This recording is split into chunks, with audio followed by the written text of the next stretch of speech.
আচ্ছা, তোমরা অনেকে মেসেজ করেছো যে অক্ষয় তৃতীয়ার দিন কি কি কাজ করব, মানে কি কি টোটকা করলে ভালো হবে যদি একটু বলেন।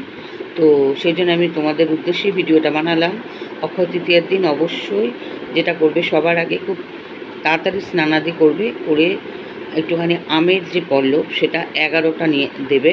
11টা একটা অবশ্যই বলবো হলুদ সুতোতে করে বাঁধবে, বেঁধে ওটা লক্ষ্মীর কাছে দেবে। প্রত্যেকটা পাতার মধ্যে কিন্তু লাল সিঁদুর অবশ্যই দেবে, এবং সেটা লক্ষ্মীর ঘরেতে নিয়ে গিয়ে তোমাকে কিন্তু 108 বার ওং সিং এই মন্ত্রটা জপ করতে হবে।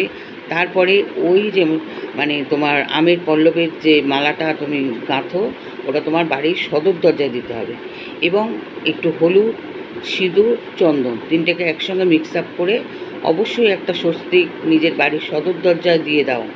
দেখো কি মিরাক্কেল ফল পাও, ঠিক আছে?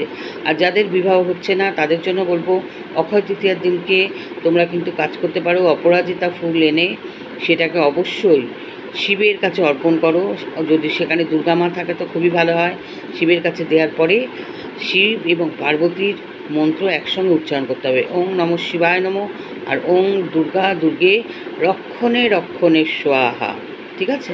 ভীষণ ভালো ফল পাবে। কেমন থাকো জানাবে, ঠিক আছে? আরও অনেক টোটকা বলার ইচ্ছে ছিল, কিন্তু যেহেতু টাইম খুব শর্ট, মানে এক্ষুনি হয়তো কেটে যাবে, যাই হোক সেই জন্য বললাম যে এই দুটো টোটকা বললাম। আর যারা ইন্ডিভিজুয়াল টোটকা জানতে চাইছো অবশ্যই যোগাযোগ করো। এই দিন কিন্তু অনেক কিছু কাজ হচ্ছে, তোমাদেরও নিশ্চয়ই ভালো ফল পাবে, ঠিক আছে? সবাই যোগাযোগ করো, আর যেগুলো বলেছি সেগুলো করো। ওকে, ভালো থেকো।